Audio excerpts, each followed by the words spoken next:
The title of my talk this morning is The Heart Knows What the Mind Cannot Grasp. Can you hear me, by the way? Okay. And a little bit? How's that, Earl? Okay. When I made this title for the talk some time ago, I knew what I meant. But when I started to flesh it out and develop what I wanted to speak about this morning, I realized that it really doesn't hold mustard as a phrase by itself. And it's important in Buddhism that we be precise about how we use words. And these words, heart and mind, can mean many different things to different people. And the way the phrase stands makes it sound like somehow mind is not important, which would be a huge misunderstanding. So I think, and also we, in the Buddhist tradition, we don't make such a strong differentiation between heart and mind as we do in the West. So there's all kinds of reasons why this phrase is a bit problematic. So I would rather call the title of this talk this morning, Being Steadfast in a Time of Crisis, or having a steadfast heart and mind in a time of crisis. We are living in a time of crisis, a time of disruption, a time of enormous corruption in our politics. It is evident to everyone who is looking. A time during a pandemic of trauma to the people keeping us safe, doctors, nurses, overworked, overburdened. A time when the inequities in our cultural institutions are painfully evident, and the underbelly of the karma of our country, the 400 years of our nation of white supremacy, is painfully evident.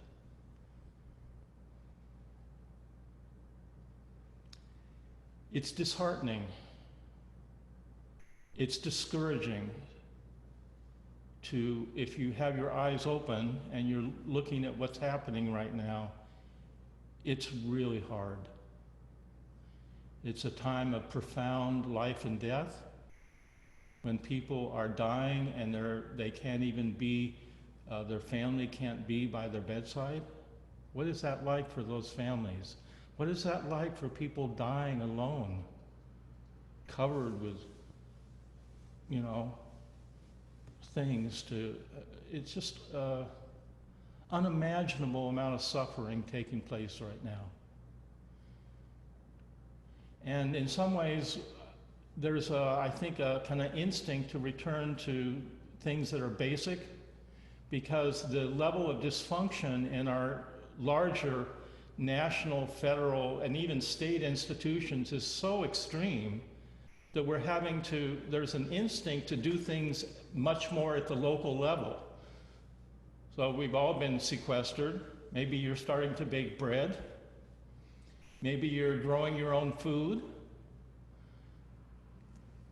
I'm on a mom's mail thing here in Oak Park, and I can read the anxiety that parents have about what are they going to do with their kids for school in the fall? Are they going to send them to school when they're not at all sure that they're safe?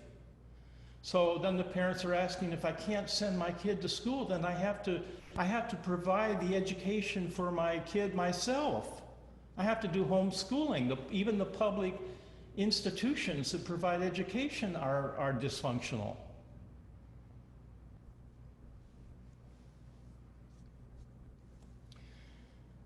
The white supremacy is here in Oak Park too.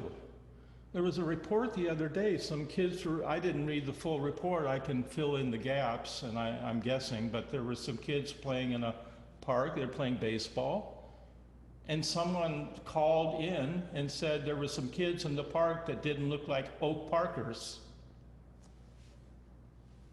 What do Oak Parkers look like? And they should never have sent the police out to that to respond to that. The person that received that call should have asked that person, what do Oak Parkers look like? That's not acceptable. This level of racism and hatred and fear that we are all in, kind of participating in is enormously disheartening.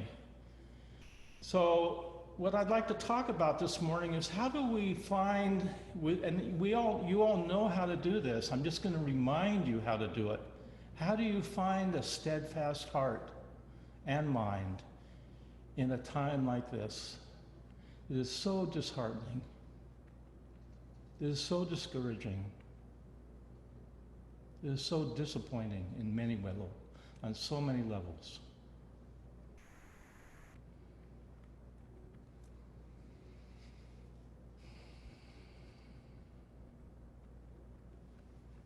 So I'd like to start with a guided meditation. And I'm going to, if you want, you can close your eyes. And we'll go through this together. I want you to notice how you're occupying space at the moment, wherever you're sitting.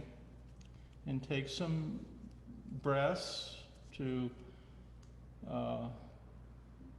and on your in-breath, sort of sink into your body. Notice how it is for you here right now, wherever you are.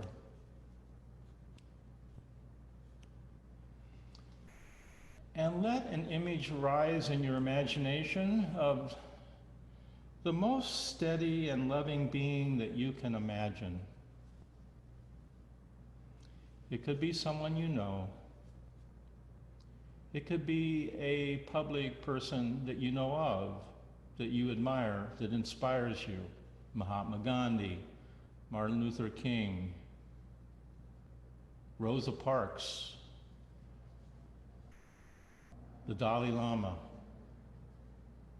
Somebody that inspires you, that because of their steadfastness and their love, their courage in the face of danger and difficult times.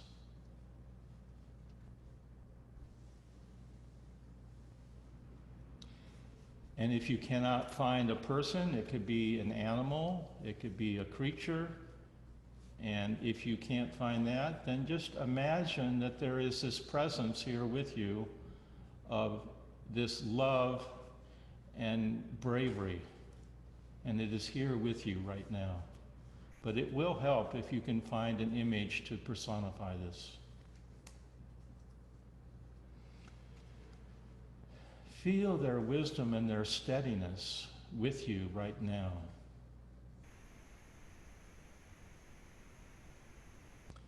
Feel how they can be present with love and courage and fearlessness in this moment with you.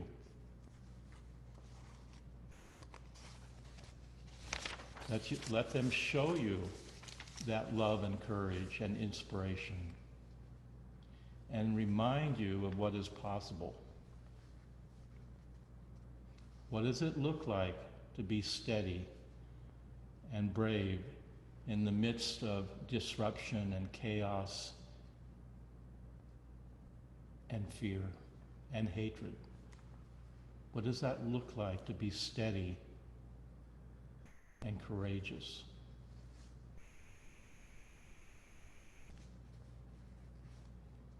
And now it may be helpful if you can notice details about that person. What kind of clothing are they wearing? Look into their eyes, and what do you see? They're looking at you. They're smiling at you. Most wonderful smile. Unconditional love. Not of this world, but from them. Unconditional love. And they're smiling at you, and you're smiling back at them. And since you are visualizing them, you know they are in you already. You carry them within you because you can imagine them.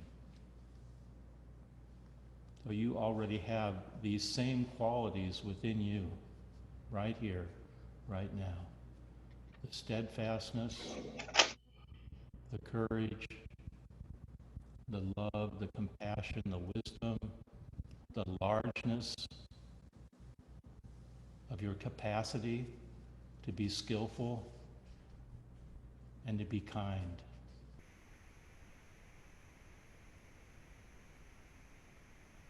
And let their energy and love fill your body completely, fill your heart, fill your mind.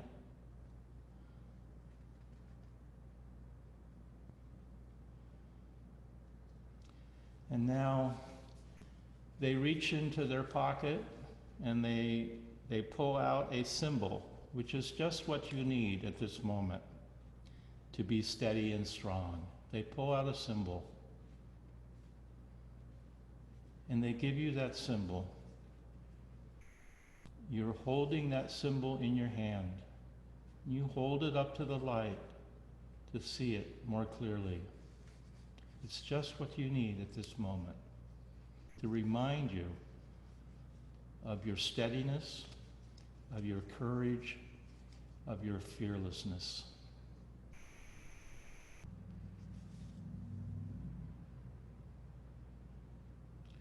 And now, with a gasho and a bow, you thank them for inspiring you in this way and supporting you, and they respond in kind by bowing and gashoing to you. You know now they are inside you, they always have been inside you, and they will always be with you. They will never fail you. You know this. I hope you know this. And then come back from the meditation.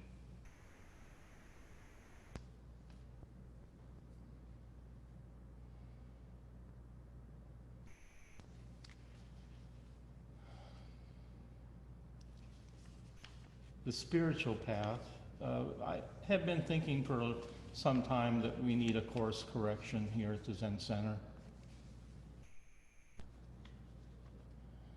We have developed mindfulness courses in a very secular fashion, which is fine.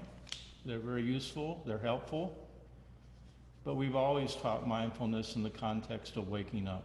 And that waking up is a spiritual path. And the crisis we are facing today is certainly a health crisis, but it's more than that. It's a moral crisis.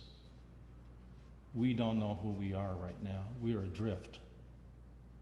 And I think one of the most important tasks we all have to do is to find our compass again, our moral compass, and point it to straight due north. And have no doubt about that, what that is in us, and why that is important. We are moral beings, and we know what is true, and we know what is not. And a spiritual path gives you a conviction and a confidence in that truth, which is not completely evident by empirical science. And that's why, hence the title of my talk this morning, is that when we talk about, I'm going to use this word religion, which I haven't used very often because it does carry some baggage. But really, let's be clear. Buddhism is a religion. It is a spiritual path. And religion is about meaning and purpose. It's about metaphysical things that cannot be proved by empirical science. And in our secular culture, in modernity, we have taken out much of the metaphysics from Buddhism. And the way mindfulness is often taught now in our culture, and it's not that it's wrong, it's okay. But the way mindfulness is often taught is removed all of that moral teaching, has removed the precepts and taking refuge. And the element of faith that is so important for developing that conviction and confidence in what matters, what's important. So we've taken much of that out of Buddhism, and often Buddhism is taught just as a kind of bare attention.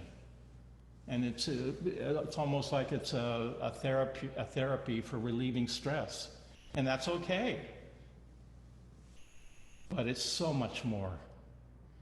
And there's a reductive tendency in our culture. We have taken out so much of the richness and the depth of what Buddhism is. And I think it's time to retrieve that.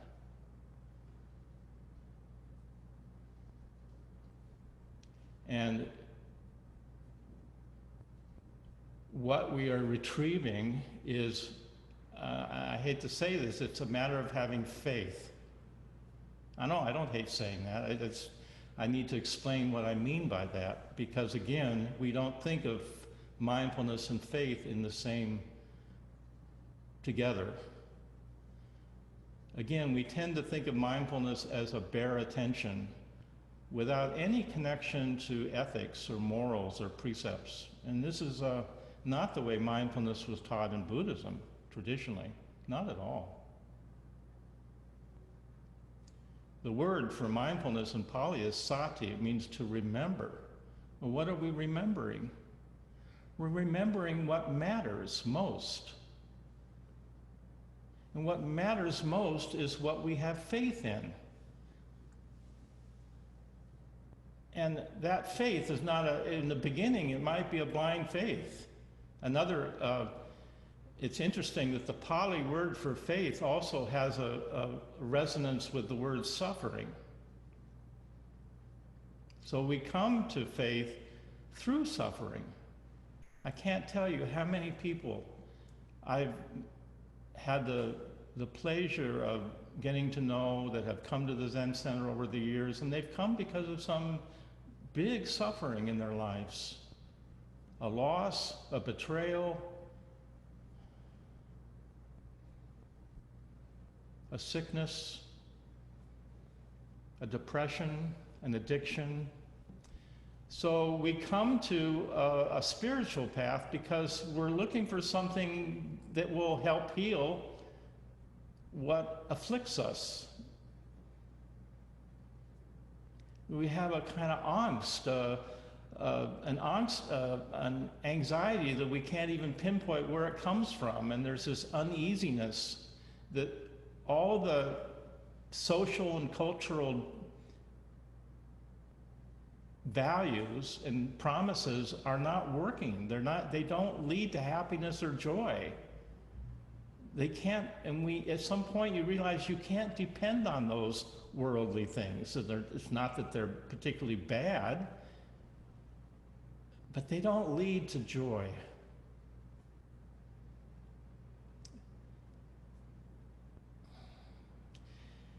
And so you come to some spiritual path like Zen or Buddhism because you're looking for something that you can rely on, that would help you live a deeper, more satisfying, richer, larger life.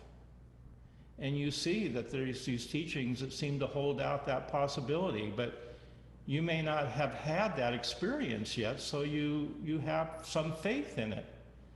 But always in Buddhism, and the Buddha says this over and over again, you must test that faith through your own experience. So you start with faith and then you test and you see, does it work? Is it effective in my life? Does it make a difference if I do wholesome things rather than unwholesome actions? Are there different results? And you find out how that is for you.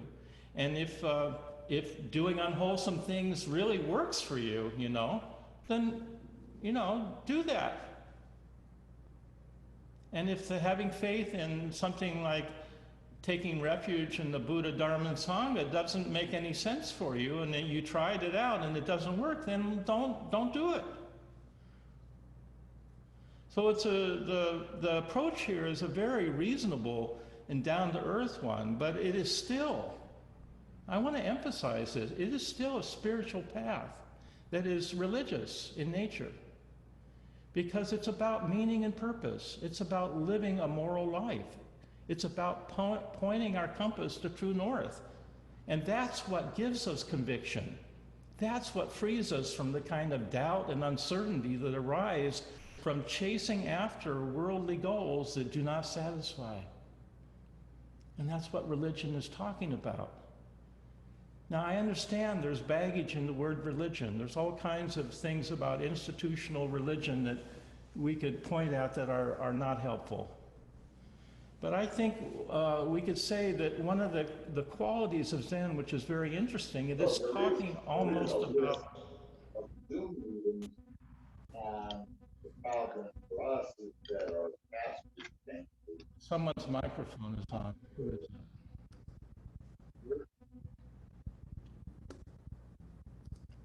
So I lost my train of thought.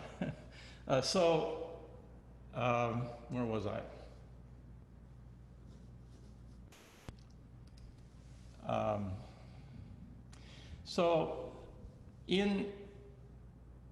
I think one of the qualities that's very interesting about Zen and why people find it very inclusive, and they can be of another religion and practice Zen, and we have no, as a Zen, I happen to be a Zen Buddhist, that's my practice and my path and my religion. I have no problem anyone of any other faith practicing with us at our Zen center, and we have people of other faiths that practice with us. It's not a problem. We're very inclusive in that way, and I think one of the reasons for that is Zen is actually addressing almost what the root of religion is in the first place, from a deep experiential place, before the dogmas and the beliefs arise that came from that experience in the first place. Now, often in religion, those dogmas and beliefs which came from a profound mystical experience that someone had, you forget the connection to the experience, and then you hang on to the dogma, and then you end up with fixed and rigid beliefs that are not helpful and often harmful.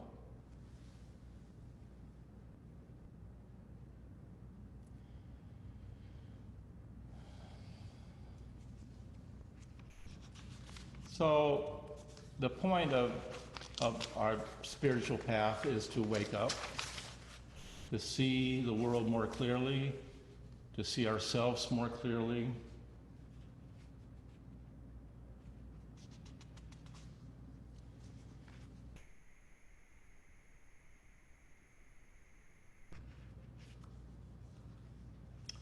And I'd like to do another, because I'm going on and on now about religion and stuff, so let's do another guided meditation that may be helpful.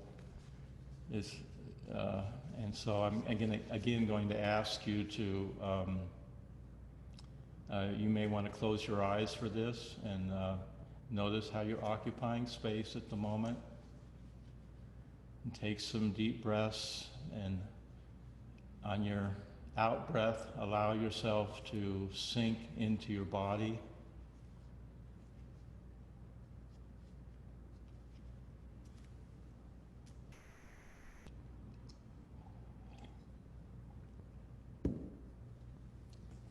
And I'd like you to remember a strong and steady and wonderful tree that you have seen at one time in your life, somewhere. A wonderful, strong, large tree. It might be close by to you now, or it might be a tree that you saw in your travels. Just remember, if you can, bring to mind a tree that you have seen. It could be an oak tree, a sequoia, some beautiful, strong, steady tree, and bring that into your mind, into your imagination.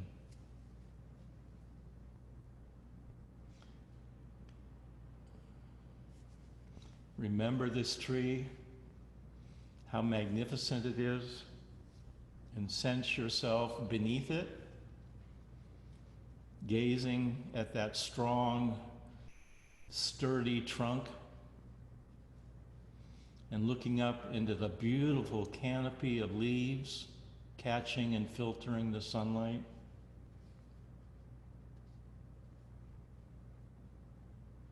And just appreciate the presence and the magnificence of this tree that is before you.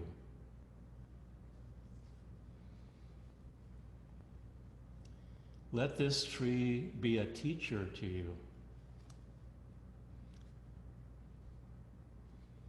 And as you stand before this tree, you can sense its roots going deep into the earth, steadying the tree through storms, through winds, through droughts, through hurricanes. Deep, deep roots that hold this tree strong and steady. Your teacher. Allow this tree to be your teacher in this moment.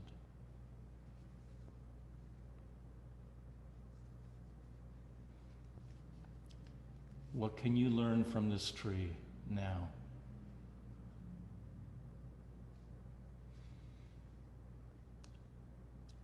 Can this tree teach you about your own roots, your own deep roots that are holding you steady, that connect you to life and to others? You are rooted in this earth. You belong to the earth, just like this tree. The earth is your home.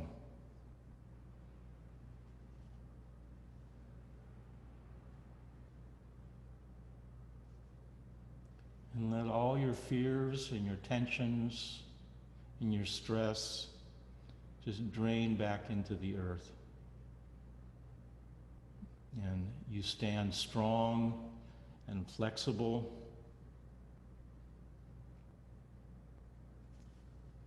You are this tree of life in the midst of all the change and the storms.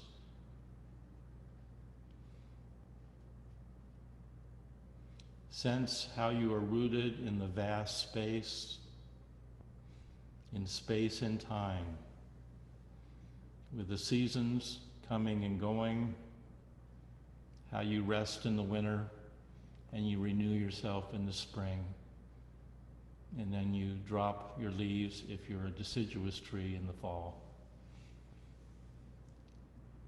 How patient you are to live through these seasons of your life. Quiet, steady, courageous presence. You know how to do this. You know how to be grounded and rooted in this way. You are the force of life coming from the earth.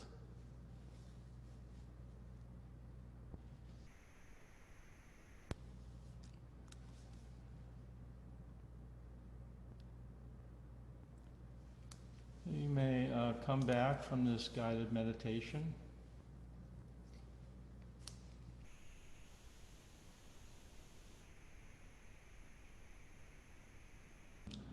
In Hawaii, they have these beautiful banyan trees. I don't know if you've seen a banyan tree before, but they are just the most magnificent tree.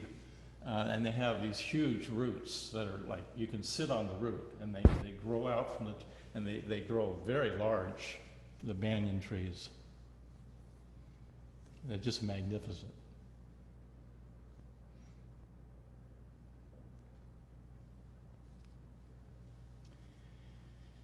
So I would encourage you, if you haven't already, to create an altar in your home. One of the most beautiful things about our online retreat we did this last 3 days was that we all had the opportunity to treat our home as a temple. And I invite you to do that if you're not already. And many of you are probably doing that already. But if you're not, you're sequestered in your home. Why not be sequestered in a sacred temple? make your home into a temple. Create an altar and put on that altar something beautiful or something that inspires you or a picture of that being or spirit that gives you, that reminds you of your own steadiness and courage. And then make offerings to the altar.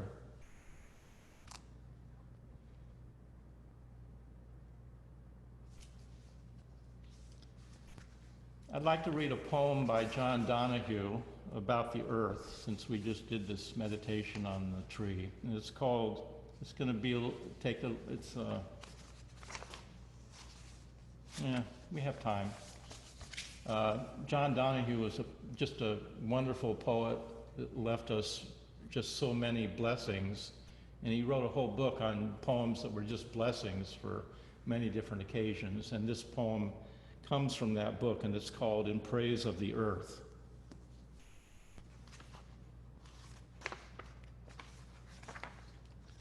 Let us bless the imagination of the earth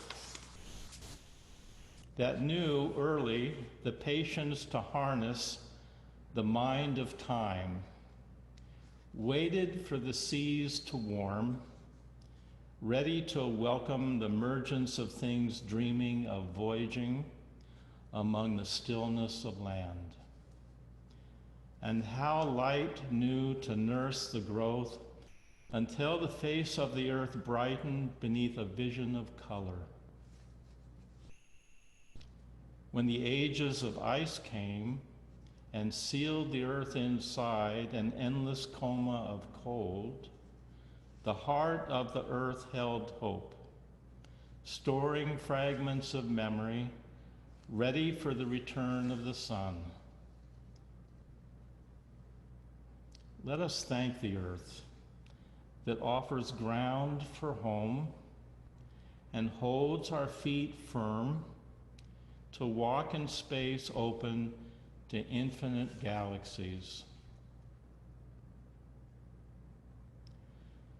Let us salute the silence and certainty of mountains. Their sublime stillness, their dream-filled hearts, the wonder of a garden, trusting the first warmth of spring until its black infinity of cells become charged with dream, the silent, slow nurture of the seed's self, coaxing it to trust the act of death. The humility of the earth that transfigures all, that has fallen of outlived growth. The kindness of the earth, opening to receive our worn forms into the final stillness.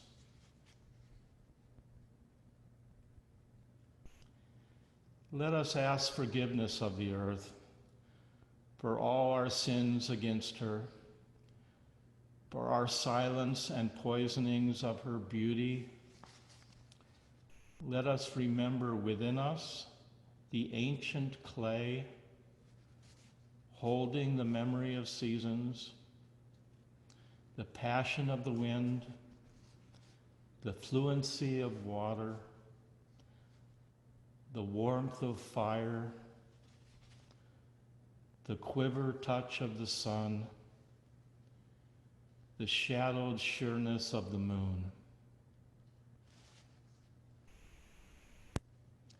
That we may awaken to live to the full the dream of the earth, who chose us to emerge and incarnate its hidden night in mind, spirit, and light.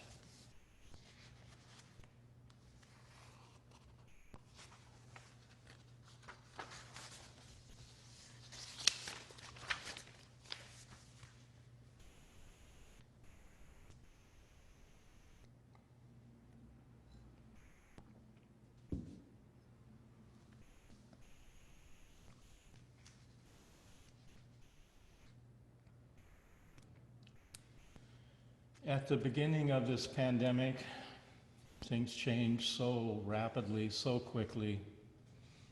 We were in a 7-day retreat. Some of you were here at the Zen Center, and some of you were warning us to close the center, and I, being stubborn as I am, insisted that we want to keep the center open as an oasis of sanity for our community. And so we started the sesshin, and halfway through, I think it was a Wednesday of a 7-day sesshin, it was in the afternoon.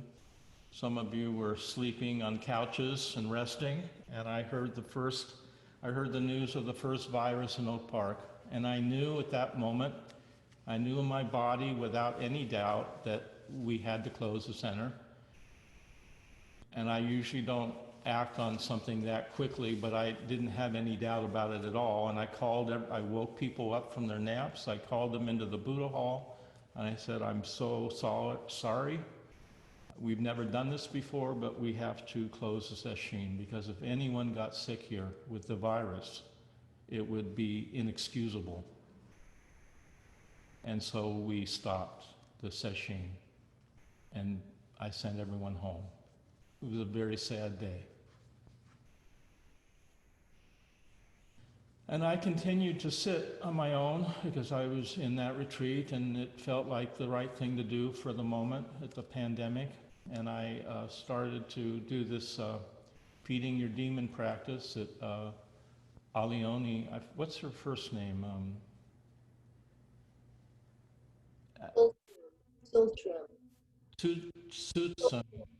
Sultram Alioni. Yes, Sultram Alioni is a wonderful Tibetan teacher, and she developed this. It's actually a chode practice that you can't really do unless you're empowered to do it, but she was so grounded in the practice through her teachers that she developed a form of doing it that she has given to the world as a gift, and a wonderful, wonderful teaching. So I started doing that feeding your demon practice. I was still in my own personal retreat, and it's basically a practice of bringing forth your own demon and visualizing it. And I have a very healthy and vital demon who is mean and stubborn, and really got my attention. And as part of the practice is to feed the demon what they want. And my demon just wanted more of everything. He wanted more. It was a hungry ghost. And so I fed the demon everything that he wanted. And part of the practice is that when you feed the demon what they want, the demon relaxes. They got what they wanted, and they kind of, in the meditation, they often just disappear. And what arises in their place is some being or spirit that is sort of the opposite of the demon, you might say. And what arose for me was the most beyond beautiful, beyond loving white Tara, so real to me as the hand in front of my face right now. And I started to give all of my anger, all of my disappointments to her. And she received it. She knew what to do with it, because she was bigger than me. And I found in this practice, and I've been reading David Brazier a lot, that there is another Mahayana practice called Amida, or Pure Land Buddhism, that I am drawn to, and we often speak of that. It's both Zen and Amida Buddhism are both Mahayana paths, and generally we speak of Zen as self-power and Pure Land as other power. And those terms have to be unpacked to really understand what we mean by that. But I found that they're actually both a part of my practice now, and I value both. And it's not like one or the other. I find and I have been living with this beautiful presence and painting her now, because I painted skeletons most of my life, all my shadows and my scary things that no one would ever want to hang on their wall. And I would hang them on my wall for a while until I got tired of them. And I decided, you know what, I'm through. For now, I'm through painting my skeletons in the closet. I want to paint her. I want to paint something that is meaningful to me. So I found this being through this practice, and she's been my guide throughout the pandemic.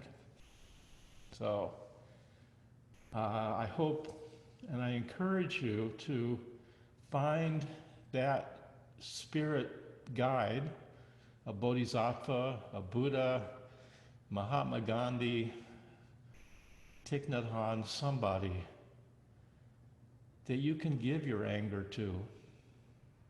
You can really give it to them. Amida Buddha is unconditional love, not of this world. I can have an ideal to have unconditional love, but really I can't do that. My love is conditional. I'm human and I'm fallible. So I can give my foibles and my failures to Amida Buddha or the White Tara, and she'll take them. And that's another kind of faith, that it's, and I find that very reassuring, that it's not all up to me. It's not about me. If I get out of the way, and it seems to me Zen and Pure Land are both about the same path of getting out of the way and seeing that there's a larger possibility here in our lives that we can rely on, that we can take refuge in. And all Buddhists take refuge in the Buddha, Dharma, and the Sangha because that's what we count on. And in Pure Land, the practitioners take refuge in Amida Buddha. I take refuge in White Tara, too. The point is to take refuge in something that you can count on.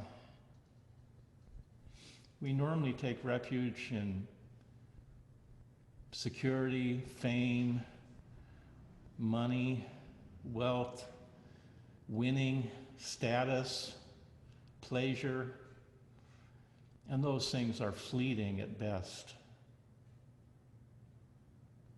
And the Buddha is very clear. It may sound like, we have the saying, we say everything is impermanent, but actually, not quite so. It's a little bit more nuanced than that. The Buddha and the Dharma and the Sangha, we could say in a way, are not impermanent. But if we say that, then it sounds like we're bringing up something eternal, which is not what we're actually saying. So often people misunderstand Pure Land in this way. They think if you're worshiping Amida Buddha, you're worshiping a god, but it's not exactly like that. What the Buddha says, and I think again, it's important to return to basics, and I've been reading Theravada teachings and some of the suttas and Bhikkhu Bodhi's teachings, which are just magnificent.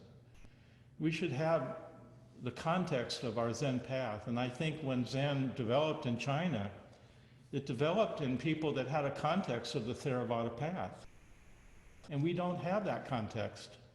And so one of the things I learned from Trungpa Rinpoche was, and I value this greatly, that the path of Buddhism is a very rich path that includes Theravada, Mahayana, and Vajrayana. We have access to all those paths, and they all have very rich teachings that are helpful. So the intellectual teaching of the Buddha's enlightenment was dependent origination, which is a Theravada teaching. And it's a very useful one because essentially it's saying that all of these things that we generally think we are attached to, they're all cause. They're all dependent on something else, and they're not reliable. And the Buddha speaks of those things that are caused as being compounded. And he speaks of enlightenment as uncompounded. I may have the words mixed up. But the point is that there are things that are not causal related, such as the Buddha's enlightenment, such as the Dharma. And those are the things we can rely on because they are not caused. They do not have a volitional intention that creates karma. So this may be a little complicated, and I probably don't have time to flesh this out completely, but I think the point here is that what's so important in the Zen path, or any Buddhist path, is that we take refuge, that we understand that when we're talking about mindfulness, we're talking about a meditation practice that trains our attention so that we can have a clear view of the world as it is. And it does so in the very important context of being moral, of doing things that are wholesome, that lead to good outcomes karmically. So we teach here at the Zen Center, if you're studying Zen here, we teach the precepts. And part of the precepts is taking refuge in the Buddha, Dharma, and the Sangha. And I think in a time like we are living in, when we are in moral crisis, this is the teaching we need. And what goes with this teaching is raising the aspiration, the thought of enlightenment, the awakened heart of bodhicitta. And this aspiration is both a thought and an emotion. You can't separate them. It's an intention. And what we dedicate our lives to matters. Intention matters. And if you appreciate the grace process that Joan Halifax Roshi has taught, it's a very useful, skillful means in a time like this, that you remember your intentions so that you don't burn out. That compassion is the greatest strength and has the capacity to build resilience into your life so that you can have that steady mind and heart. And that all these teachings build on each other. So I've probably said enough for now. I could say a lot more, but maybe we should leave a little time for questions or comments or discussion. I'm so grateful to be able to share this with you this morning and to see all of you here, even though we're not in person, but to see you on my computer screen. So anyone that has a question, please feel free to speak up or comment or thoughts. Annie. You got to Hi, Roshi. Hi. Hi, everyone. I'm really grateful to be here today and to participate. Thank you so much for that talk. It was filled with passion and commitment and your vulnerability. So beautiful. Yeah, and it's very dense and rich, and it could take hours, to unpack, and it's a lot.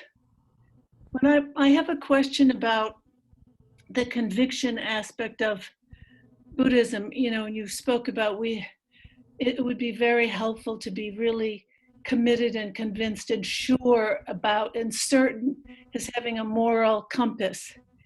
And somehow I got this idea, well, there's a danger in that, or the shadow part of it might be something like being too extreme or like extreme,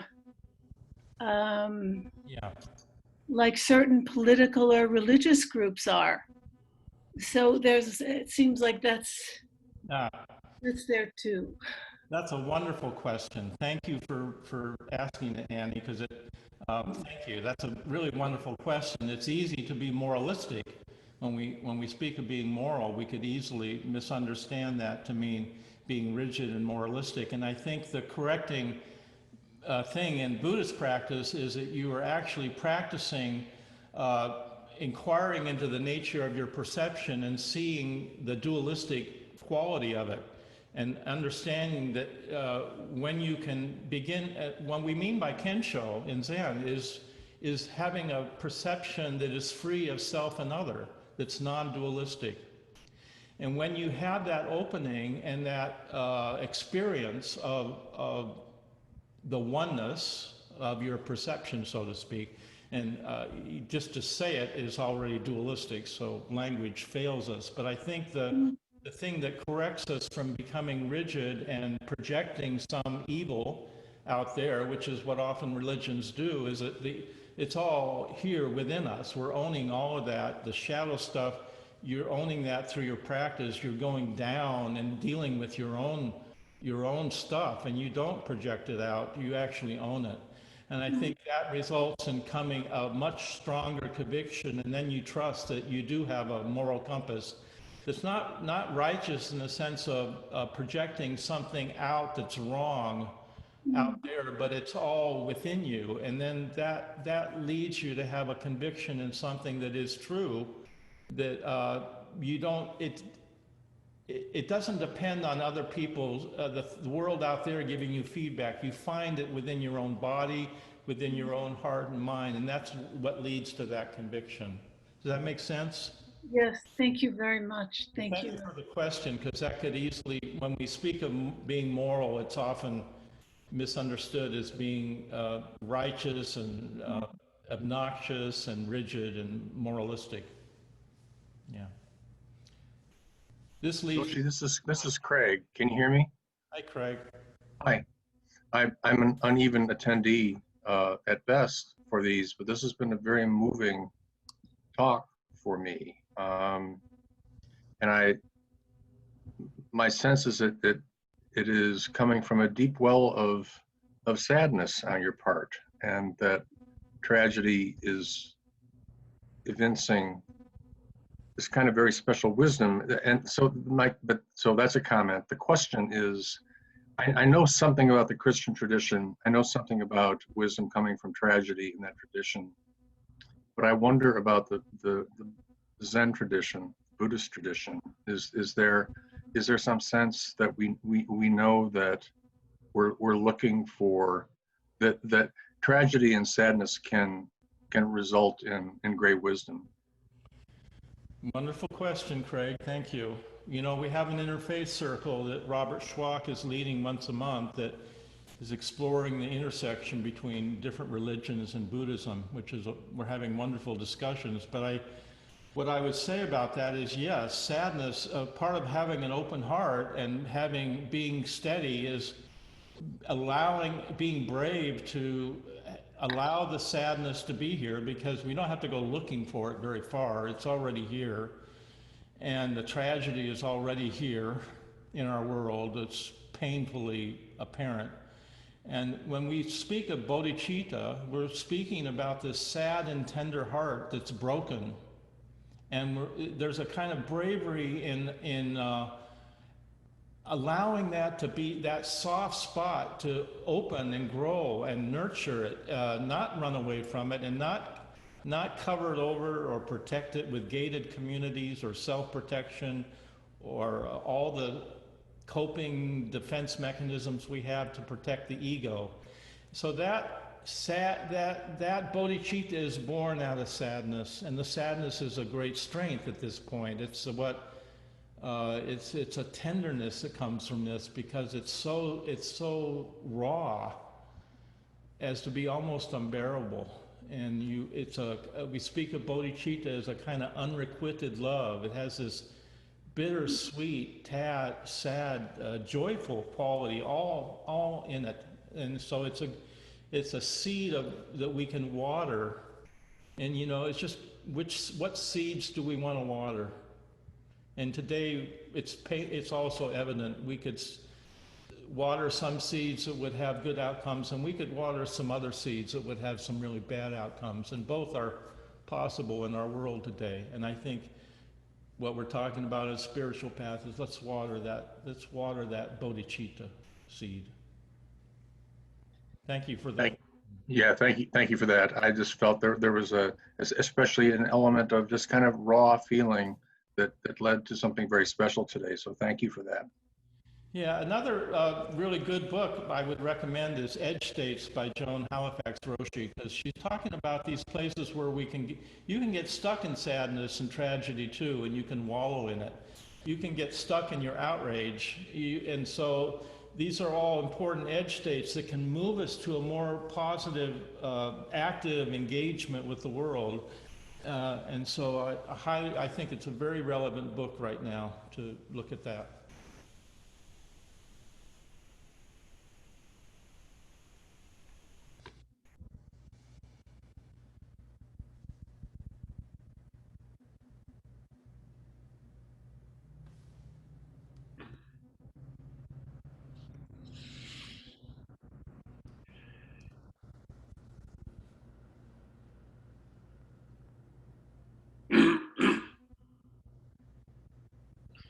This is Doug. Hey, Doug. Hi. I was quite moved by the first guided meditation and surprised to see tears running down my face. And then I looked around and I wasn't the only one. Yeah. And about the second guided meditation about the tree, I would like to highly recommend a novel called Overstory by Richard Powers, who went to the University of Illinois. He was in the honors program when they rebuilt the Japanese center down there.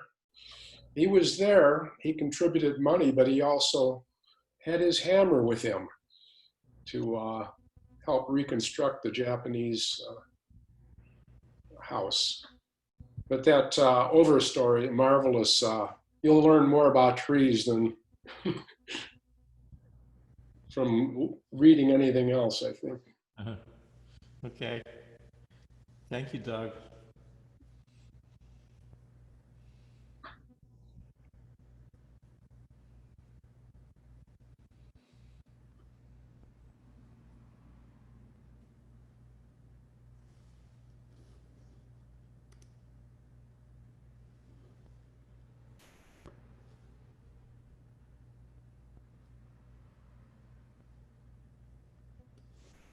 Roshi, I just want to thank you again for a very moving talk. I was really quite moved, and I really am sharing your sorrow. Thank you.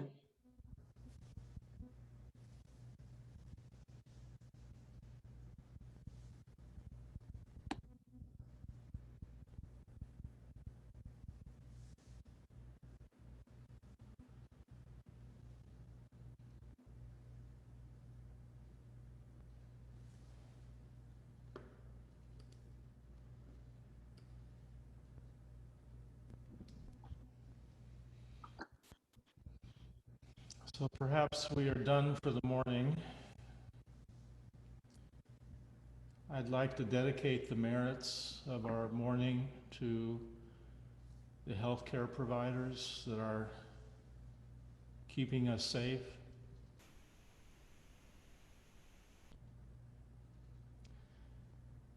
To the families that have lost loved ones from the virus, all those many, many people suffering unimaginable tragedies, losing their loved ones.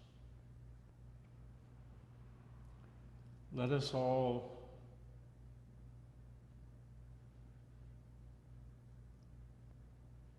dedicate the merits of our practice to those who are suffering in this time of the virus, and to those who have to go to work and in conditions that are often not safe, but have to make a living, may not have a choice, or go to work because they want to be of service to keep us safe.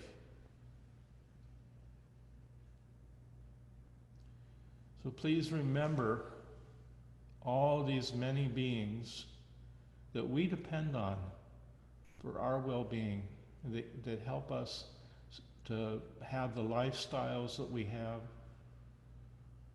and the privileges that occur from that. Not to feel guilty, just to feel grateful for how rich our life is, but how dependent we are on so many others. We often speak of being interdependent, but we're also dependent. And there's a wonderful, I'll just leave you with this last little piece. In Pure Land, it's called Nimbutsu, so often the Pure Land practices use chant Namo Amida Bu, which means you take refuge in Amida Buddha. But there are two practices in Amida Buddhism that are very interesting, and the one is you do a life review of your life. You start with 5 years when you were 5, and then you go forward, and you think of all the things that you did, and you're compiling evidence, not psychological or moral things, but facts of how you behaved, how did you treat other people, how did you treat them poorly, what kind of sufferings did you create. And you think about your mother, and you think about your father, and your siblings, and your family, and you move forward slowly, just taking the facts of your life. And you notice how dependent you've been, how much has been given to you by others, and you are dependent on them. You're standing on the shoulders of many people. We're all like this.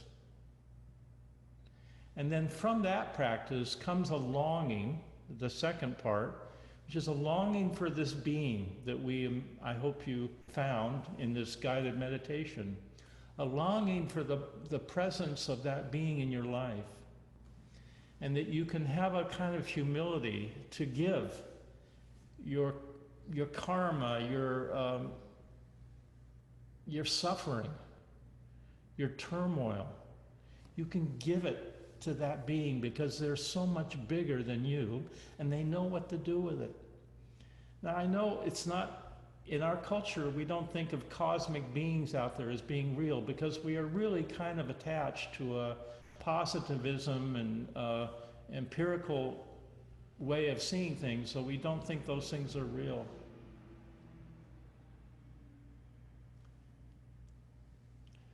So I can't prove any of this to you, but all I can say is that for me it has been as real as the table that my hands are resting on right now.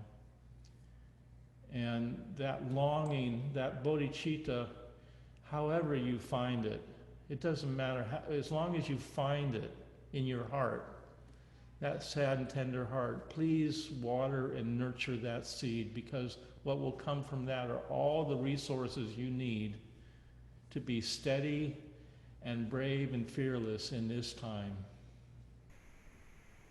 And I'll leave you with that thought, so thank you.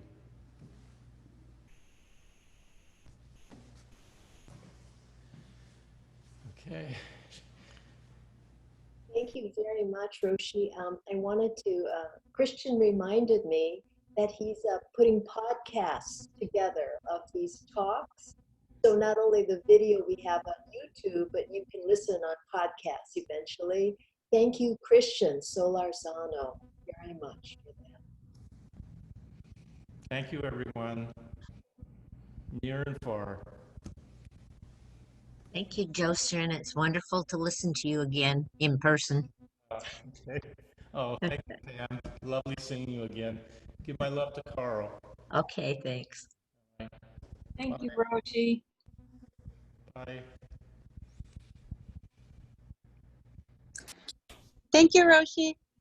Bye, Sky.